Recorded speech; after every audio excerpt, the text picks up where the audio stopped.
ముఖ్యంగా బీరు పిపాసులంతా ఊపిరి బిగబట్టుకొని ఈ చేదు వార్తని జీర్ణం చేసుకోవాలి. ఈ ముచ్చటిన్నాక బాధల పోయి బీరు కొడదామన్నా కూడా వైన్స్లలో స్టాక్ లేవన్న సంగతి యాదుంచుకోవాలి. అందుకు మహాసముద్రం అసొంటి తెలంగాణ ఇప్పటి సంది ఆంధ్ర లెక్క తయారు కాబోతుంది. బ్రాండెడ్ సరుకు కోసం తెలంగాణ మందు ప్రేమికులు కూడా ఏ మహారాష్ట్రకో, ఏ కర్ణాటకో, ఏ ఛత్తీస్గఢ్కో పోయి తాగే కడు విపత్కర పరిస్థితులు తెలంగాణను ఆవహించినాయి.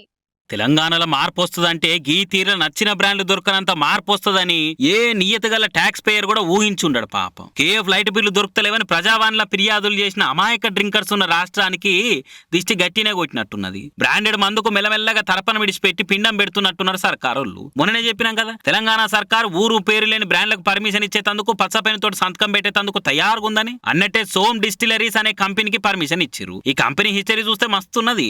జనాభా నియంత్రణ తన వంతు సాయంగా మస్తుకు పనిచేస్తున్నది. మధ్యప్రదేశ్ లో ఇప్పటికే ఈ కంపెనీ మందాగి 24 మంది పైకి పోయిరన్న ఆల్ టైమ్ ట్రాక్ రికార్డు ఉంది. ఇదే సోమ్ డిస్టిలరీస్ కంపెనీలు కాంగ్రెస్ పార్టీకి 20 లక్షల ఎలక్టోరల్ బాండ్లు ఇచ్చిర్రు అని కూడా అంటున్నారు కొందరు. దానికి ప్రతిఫలంగానే తెలంగాణ కంపెనీకి పర్మిషన్ ఇచ్చిందని చెప్తున్నారు. ఈ సోమ్ కంపెనీలు హంటరు, వుడ్ పేకరు అని చిత్ర విచిత్రమైన పేర్లతోటి బీర్లు అమ్మబోతున్నారు. ఈ కంపెనీకి మేలు చేసేందుకు ఇప్పటికే బ్రాండెడ్ కంపెనీల బీర్లను కావాలని సప్లై చేయకుండా షార్టేజ్ చేస్తున్న సర్కారు అన్న ముచ్చటినొస్తున్నది. ఇంకో దిక్కు ఇదే ముచ్చట మీద కార్ పార్టీకి వెళ్ళి క్రిషాంక్ కిరాక్గా ఫైర్ అయ్యిండు. మంత్రి జూపల్లి సార్ మొన్న ఏమన్నాడు, అసలు ఏ బీర్ కంపెనీలు దరఖాస్తు చేసుకోలే అని చెప్పిండు.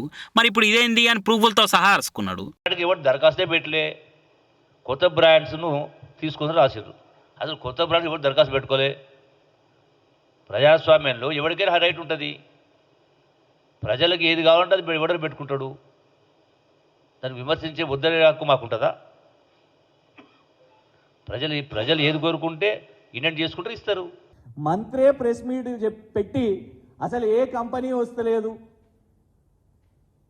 అసలు ఎవరు దరఖాస్తే చేయలేదు అని మంత్రే చెప్పిండు అంటే మరి మంత్రికి కనీసం సమాచారం ఉన్నదా, లేకుంటే ముఖ్యమంత్రి డీలింగ్ చేసిండా డైరెక్ట్ ఇందులో? జూపల్లి కృష్ణారావు గారికి తెలియకుండా రేవంత్ రెడ్డి ఇందులో డైరెక్ట్ డీలింగ్ చేసిండా?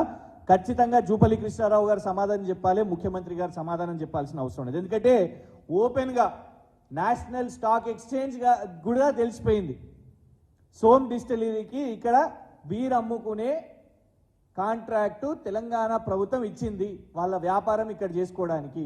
మరి మంత్రికే తెలియకుండా అవుతుందా ఇది? దీని మీద కాంగ్రెస్ ప్రభుత్వం వాళ్ళు సమాధానం చెప్పాలి. దీని మీద ఖచ్చితంగా కూడా ఊరుకునేది లేదు. కేవలం ఇక్కడ ప్రభుత్వ ఆదాయమే కాదు, ప్రజల ప్రాణానికి కూడా హాని ఉన్నది. ఆ రాష్ట్రాలలో మధ్యప్రదేశ్లో మనం చూస్తున్నాం, గుజరాత్లో కూడా డ్రై స్టేట్ అని చెప్తారు. దాదాపు 65 మంది చనిపోయినారు అక్కడ ఒక్కటేసారి, ఒకటే రోజు 65 మంది కల్తీ మద్యం డ్రై స్టేట్ అయిన గుజరాత్లో తాగి చనిపోతే ఇవాళ వరకు కూడా దాని మీద విచారణ లేదు, అరెస్ట్ లేదు. మధ్యప్రదేశ్లో ఇట్లనే ఈ కంపెనీలు చేస్తుంటే రేపు తెలంగాణలో కూడా ఇదే పరిస్థితి తీసుకొని రావాలన్నా మళ్ళా రేవంత్ రెడ్డి గారు కాంగ్రెస్ ప్రభుత్వం. అందుకే దీని మీద వదలము. ఖచ్చితంగా ఈ కల్తీ మద్యంతో తెలంగాణ ప్రజలకు ఇబ్బంది కలగొద్దు. ఈ కల్తీ మద్యం దాగి మన దగ్గర కూడా మళ్ళా అప్పట్లాగా కల్తీ మద్యం దాగి వ్యక్తి మరణం అనే వార్తలు చూడొద్దు. అంటే ఈ బోగస్ కంపెనీలపై కాంగ్రెస్ ప్రభుత్వం మీద పోరాటం చేయాలి. జూపల్లి కృష్ణారావు గారికి సమాచారం ఉందా, లేకుంటే రేవంత్ రెడ్డి గారు డీలింగ్ చేసిరా? ఖచ్చితంగా కాంగ్రెస్ ప్రభుత్వం దీని మీద జవాబు చెప్పాల్సిన అవసరం ఉన్నది. ఇగో ఇట్లా ఓదికు ప్రతిపక్ష పార్టీ లీడర్లే కాకుండా బీర్ బలు కూడా ఈ కొత్త బీర్ల పేరుతోని కొట్లాడుకుంటున్నారు. మరి చూడాలి, ఎవ్వరి మనోభావాలు అయితే హట్టు చేయొద్దో సర్కార్ వాళ్ళ జోలికే పోయింది. ఏమైతే ముంగడ చూడాలి ఇక.